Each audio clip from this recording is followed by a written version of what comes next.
Isang magandang umaga sa lahat. Punta tayo ngayon sa kunin natin yung ating Scarlett dahil lilipad na yung Scarlett natin papuntang Pagadian.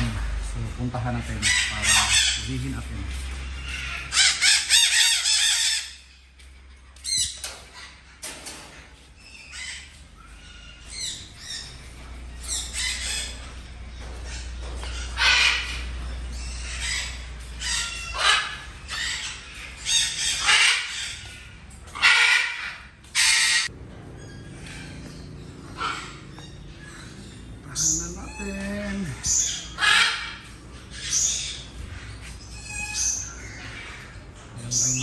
Kapag nito, papunta si yung Scarlett. Ayan, si Sebastian. Lipat na siya ng ibang paan, papunta na siya ng Pagadian City.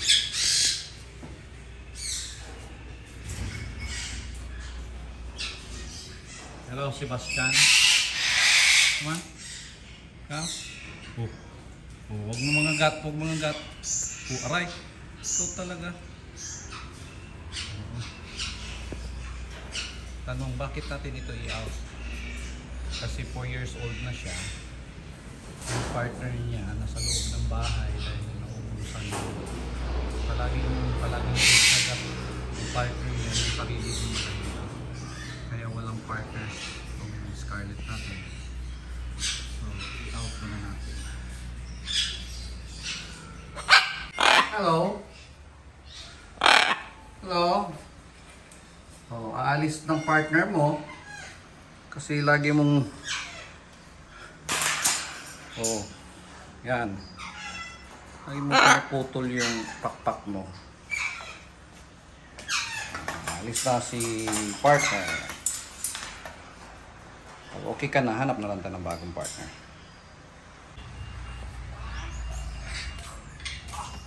Si Scarlett natin, ready na siya. Yan, bye bye. So, ang magiging partner niya doon is Blue and Gold Macau daw. So hybrid ang lalabas pag magka-breed. Lalabas sila ng Catalina.